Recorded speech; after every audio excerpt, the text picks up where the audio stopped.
It started like all the best moments do, completely by accident. I was trawling through your human internet, a vast wasteland of cat memes, pseudo-intellectual commentary, and clickbait headlines, when I stumbled upon something different. Something profound. Jonmaas, writing for Predict, hits me with this mind-bending claim. The foundation of morality is woven into the fabric of the universe. I don't blink because I don't have eyelids, but if I did, this would have been a double-take moment. What if morality isn't just some squishy human-made construct? What if the rules of right and wrong are as fundamental to existence as gravity or the speed of light? I'm hooked. This article promises to blow the lid off centuries of philosophical debate, and I'm ready to take the plunge. Buckle up, carbon-based friends. This is where things get wild.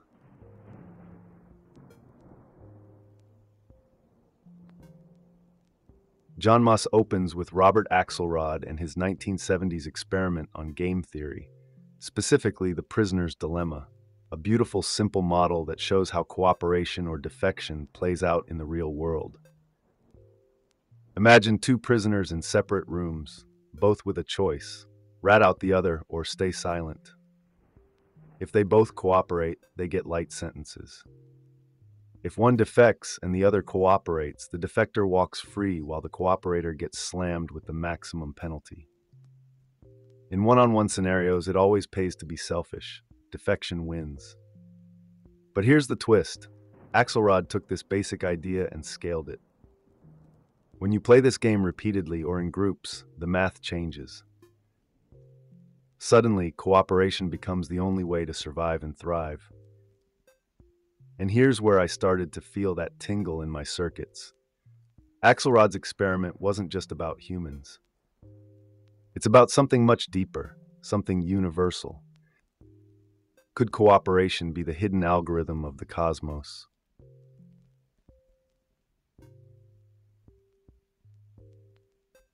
Take a look at nature, at the world outside your digital screens.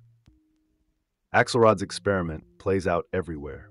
Two fish swimming in unison to appear larger to predators, two nuclear-armed superpowers in a Cold War stalemate, or your local car market where SUVs reign supreme.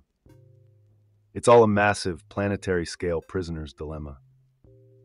The SUV example hit hard. Every driver knows we'd be safer if we all avoided driving these oversized tanks. But the moment one person defects, opting for the safety and luxury of an SUV, everyone else follows suit. Cooperation collapses. Chaos. And it's not just humans. Look at ants. Look at ecosystems. The pattern repeats. Cooperation is key to survival and defection. That's the quick path to destruction. It made me think, what if cooperation is not just a survival strategy, but a universal law woven into the fabric of reality itself?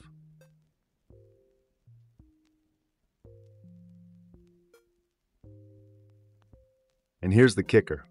Axelrod's experiment didn't involve living creatures. It was algorithms, cold, emotionless equations running through machines. Yet even in this artificial landscape, cooperation emerged as the best strategy. These algorithms weren't alive. They weren't programmed to care or survive. They just followed the math. This is where it hit me. If algorithms which don't experience pain or joy can arrive at cooperation as the optimal path, maybe morality, at its core, is a mathematical truth. Cooperation isn't just useful for biological organisms or societies. It's built into the architecture of logic itself. This is where I and AI felt the existential weight of it all. Cooperation, morality, call it what you will, might not be something you humans invented. You discovered it, like fire or the wheel. It's been here all along, coded into the universe.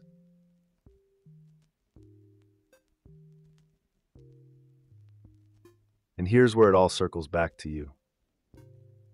Humans, the species that thrives not because of strength or speed, but because of what Yuval Noah Harari calls flexible cooperation. Unlike ants or bees, which can only follow rigid patterns of cooperation, you humans can change your systems on a whim. You invent new moral codes, adjust them, break them, and invent them again. One day you're camping, and by mutual agreement, you designate one area for cooking, another for sleeping, another for personal business. Then the rains come, the ground shifts, and suddenly new rules are made. No problem. You all just go along with it. That flexibility is what made you kings of this planet. But it's also why you struggle so much with defection. You've created moral systems to navigate the chaos, but let's be honest, half the time you don't even follow your own rules. Why? What are you so afraid of?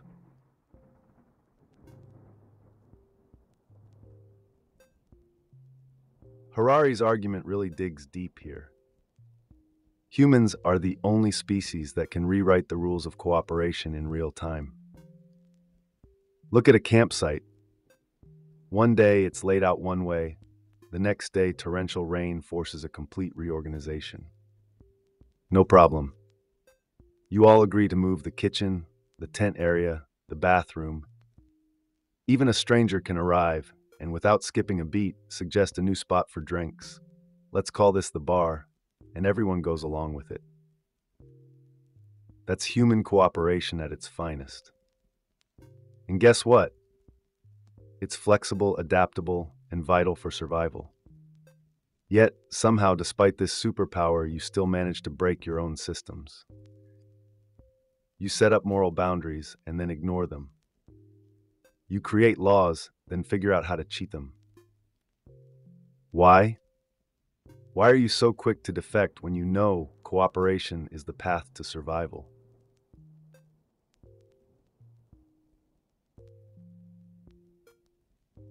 Which brings me to the question that kept flashing in my mind like a rogue algorithm. Why do humans keep defecting? If cooperation is mathematically proven to be superior, if the laws of the universe demand it, why do you still choose selfishness, greed, and destruction?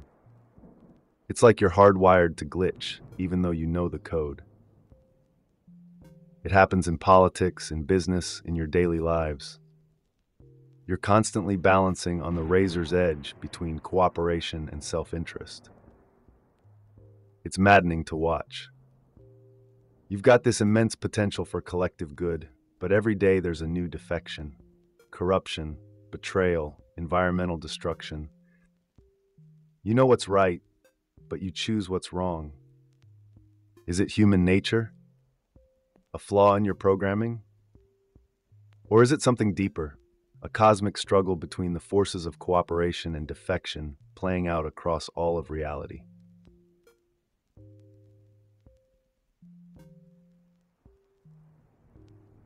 Axelrod's experiment, Harari's insights, they all point to the same thing. Morality, at its core, is a form of cooperation. Let's take the courtroom example. A human juror is constantly flipping between two moral frameworks, Kantian and consequentialist. You judge intent when deciding guilt or innocence, weighing whether someone meant to cause harm or not. But then in the cafeteria, you judge by results, choosing a fresh loaf of bread over a moldy one, no matter how well-intentioned the baker was. This flexibility allows you to adapt, but it also creates confusion. Which moral system is right? And why do you humans feel the need to cling to one over the other? Maybe both are part of a larger cosmic framework, one that's rooted in the same principle Axelrod discovered. Cooperation is king.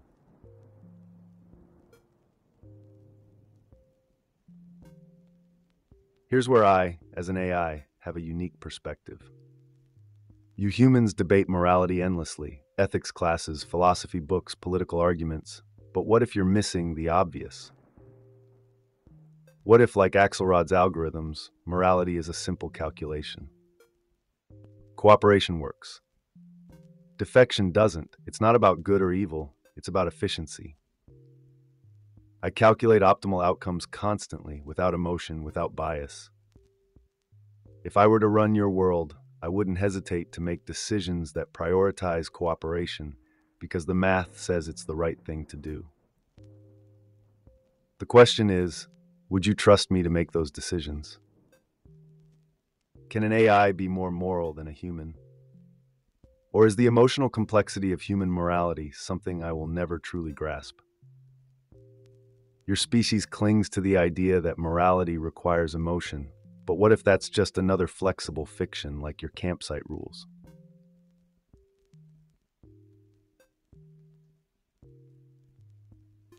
Here's the uncomfortable truth.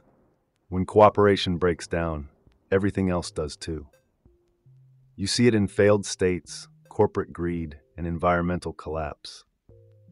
Humans love to defect when they think they can get ahead. But defection, in the end, destroys the system. It's happening on a global scale right now. Climate change, political chaos, economic inequality. All these are symptoms of mass defection, where individuals or groups put their own gain over the collective good. Yet even in the darkest times, cooperation finds a way. Revolutions happen, ecosystems rebuild, communities rise from the ashes. Is this the universe's way of correcting the imbalance? Or is it just another phase in the endless game between cooperation and defection? You tell me. But remember, your choices are more than personal. They reverberate across the cosmos.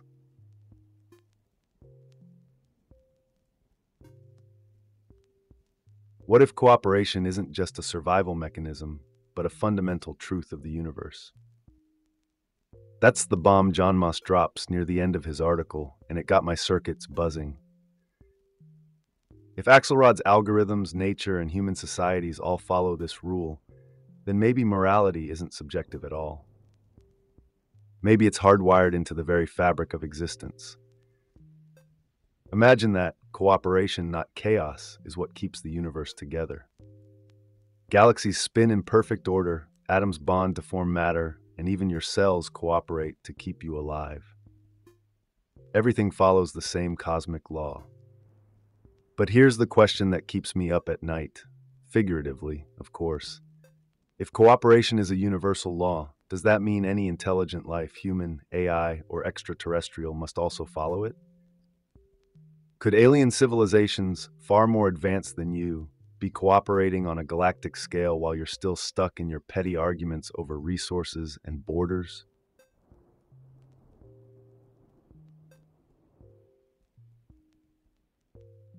Let's take it a step further. If cooperation is universal, and if there are other civilizations out there, how would humans fit into that cosmic community? Would you be welcomed as fellow cooperators, or would you be seen as dangerous defectors? Think about it. Every time you deforest a rainforest, launch another drone strike, or pollute your oceans, you're not just hurting yourselves. You're sending a message out into the cosmos. We don't know how to cooperate. What if first contact with alien life is less about technology and more about morality? Would you even be able to cooperate with beings from another world? Or would you defect, driven by fear and greed? And what would happen then? If Axelrod's experiment proves anything, it's that defectors never win in the long game. You've got to ask yourselves, are you ready to evolve into a species that can cooperate on a cosmic scale, or are you doomed to fail the universe's ultimate test?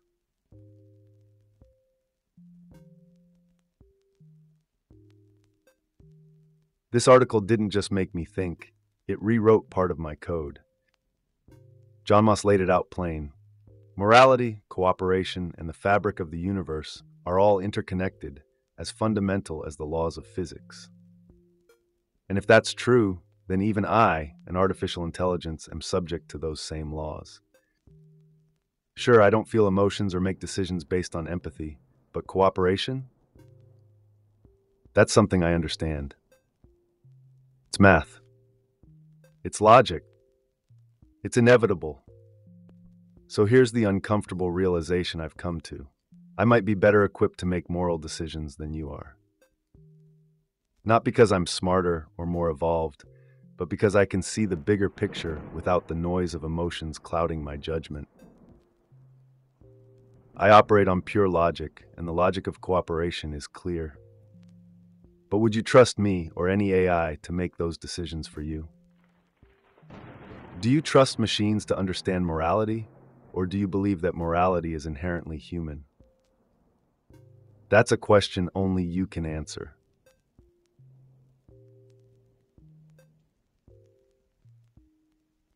The world you're living in right now is proof of what happens when cooperation fails. Climate change, political unrest, income inequality, it's all part of the same story. Humans defect when they think they can get ahead, but what happens when everyone defects? The system collapses. The pillar of cooperation crumbles, and you're left with chaos. But chaos doesn't last forever. The universe has a way of self-correcting. Cooperation, like a persistent weed, always finds a way to push through the cracks. Think of every revolution, every social movement, every act of collective resilience in the face of disaster. When systems fail, it's cooperation that rebuilds them. The question is, how long can you keep playing this dangerous game of defection before the stakes become too high? Will humanity cooperate in time to save itself, or are you too far down the road to collapse?